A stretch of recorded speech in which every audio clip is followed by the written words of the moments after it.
नमस्कार, मैं हूं राम प्रकाश राय। देश के गृह मंत्री अगर ये बयान दें कि कुछ समय पूर्व उन्हें ही सीबीआई के द्वारा साजिश की गई थी फंसाने की, इतना ही नहीं उस साजिश में प्रधानमंत्री का नाम भी आ जाए कि उन्हें भी फंसाने की तैयारी हो रही थी, तो निश्चित तौर पर ये जो विषय है वो बेहद गंभीर हो जाता है। खास करके आज के दौर में, आज जिस समय केंद्र में भारतीय जनता पार्टी की सरकार है, केंद्रीय गृह मंत्री के तौर पर अमित शाह वहाँ पर मंत्रालय संभाल रहे हैं। अमित शाह जिनकी जो छवि है वो मानी जाती है कि बेहद सख्त जो है उनका प्रशासनिक हिसाब किताब बताया जाता है, और उनके द्वारा अगर इस तरीके का आरोप लगाया जाए कि कुछ समय पूर्व सीबीआई उनको और प्रधानमंत्री नरेंद्र मोदी को फंसाने की साजिश कर रही थी, तो ये मुद्दा गंभीर हो जाता है। दरअसल एक टीवी चैनल के इंटरव्यू के कार्यक्रम में केंद्रीय गृह मंत्री अमित शाह ने इस चीज़ का जिक्र किया था कि कांग्रेस जिस समय देश की सत्ता में थी उस समय पर सीबीआई के द्वारा ये साजिश की गई कि प्रधानमंत्री नरेंद्र मोदी को फंसाया जाए। तब प्रधानमंत्री नरेंद्र मोदी गुजरात के मुख्यमंत्री हुआ करते थे।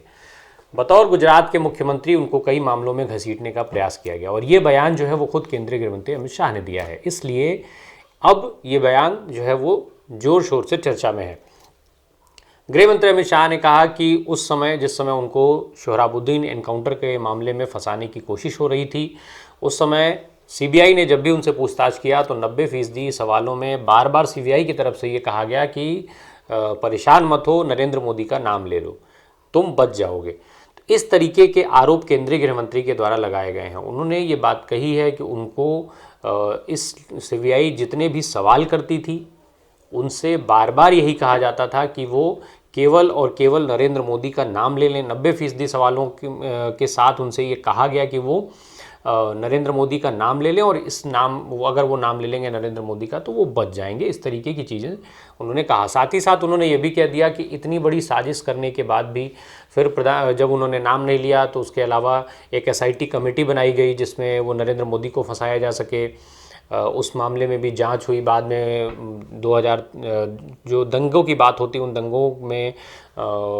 पीएम मोदी को फंसाने की साजिश रची गई, जिसको बाद में कोर्ट के द्वारा खारिज किया गया। अपने लिए उन्होंने बताया कि किस तरीके से उनको बेल मिली, इत्यादि इत्यादि, ये सारे बयान उन्होंने दिए हैं।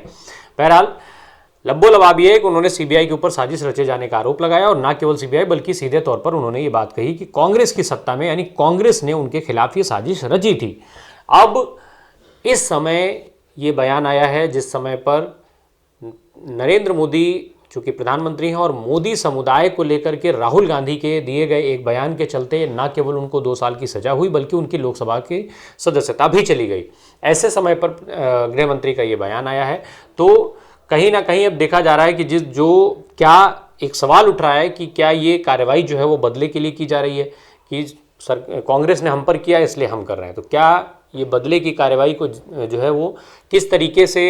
जस्टिफाई किया जा सके, किस तरीके से सही ठहराया जा सके,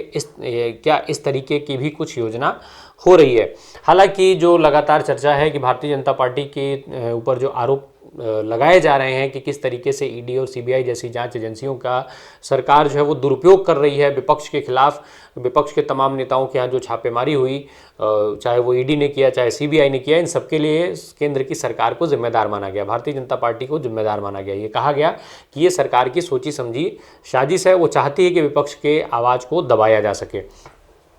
इस तरीके की मांग लगातार जो है वो कांग्रेस सहित तमाम दूसरे दल कर रहे हैं। इस तरीके के आरोप भी इन दलों के द्वारा लगाए जा रहे हैं सरकार पर, और सरकार की तरफ से बिल्कुल स्पष्ट तौर पर ये कहा गया था कि इसमें किसी भी तरीके की साजिश नहीं है, बल्कि चूंकि 95% मामले जो हैं वो विपक्ष के नेताओं के ऊपर ही दर्ज हैं, इसलिए जब ये जांच एजेंसियां कार्रवाई कर रही हैं तो भाई जिन नेताओं पर मामला दर्ज है उन नेताओं पर कार्रवाई हो रही है, उनकी जाँच हो रही है। इस तरीके का स्टेटमेंट जो है वो भारतीय जनता पार्टी की तरफ से आता रहता है। इस तरीके की बातें भाजपा की तरफ से कही जाती रहती हैं।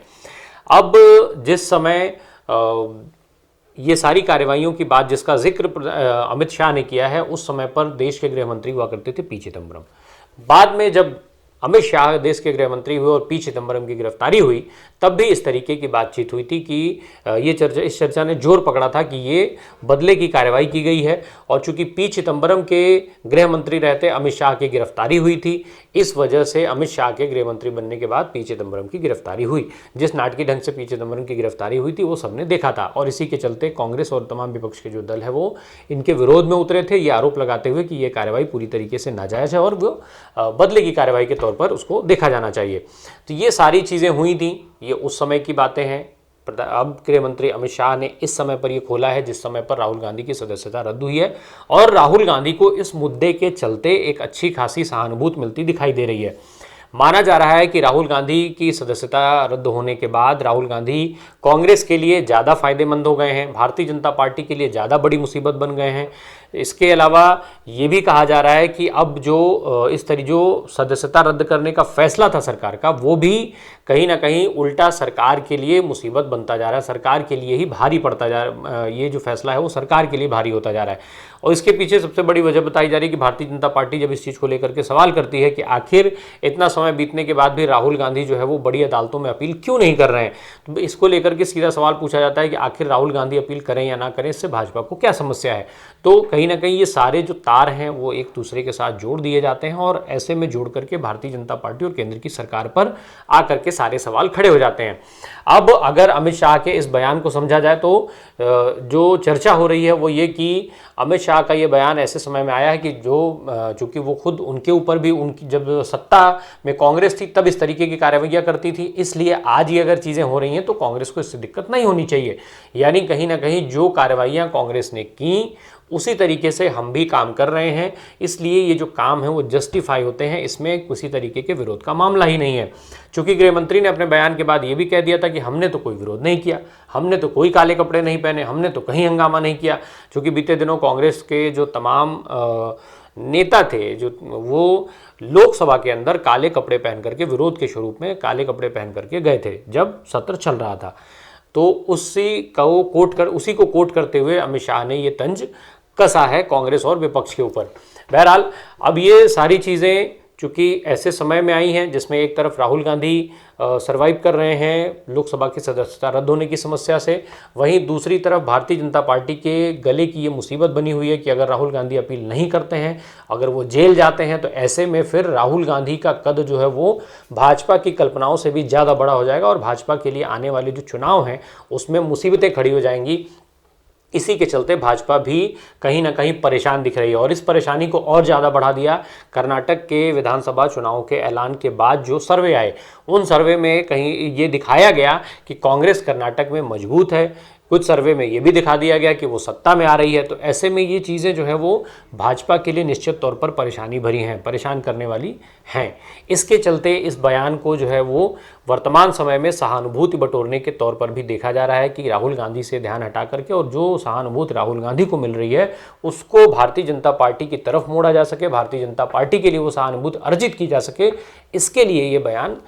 गृह मंत्री अमित शाह का आया है। अब इस बयान की क्या सच्चाई है, गृह मंत्री अमित शाह ने इस बयान को ऐसे समय पर क्यों दिया, ये तो अमित शाह जाने। और दूसरी तरफ कांग्रेस इस बयान के बाद अब क्या नए कदम उठाएगी, ये एक देखने वाली बात होगी कि इसके पलटवार में हालांकि कांग्रेस की तरफ से बहुत कुछ नहीं आया है, पर कांग्रेस की तरफ से ऐसे में क्या आता है, चूँकि इस समय कांग्रेस के पास सहानुभूति की एक बड़ी लहर है, तो कांग्रेस शायद इस चीज़ को आगे ना बढ़ाना चाहे जिससे ये मुद्दा और जल्दी समाप्त हो जाए। अगर ऐसा होता है तो निश्चित तौर पर भारतीय जनता पार्टी की परेशानियां और ज़्यादा बढ़ती हुई दिखाई देंगी। धन्यवाद।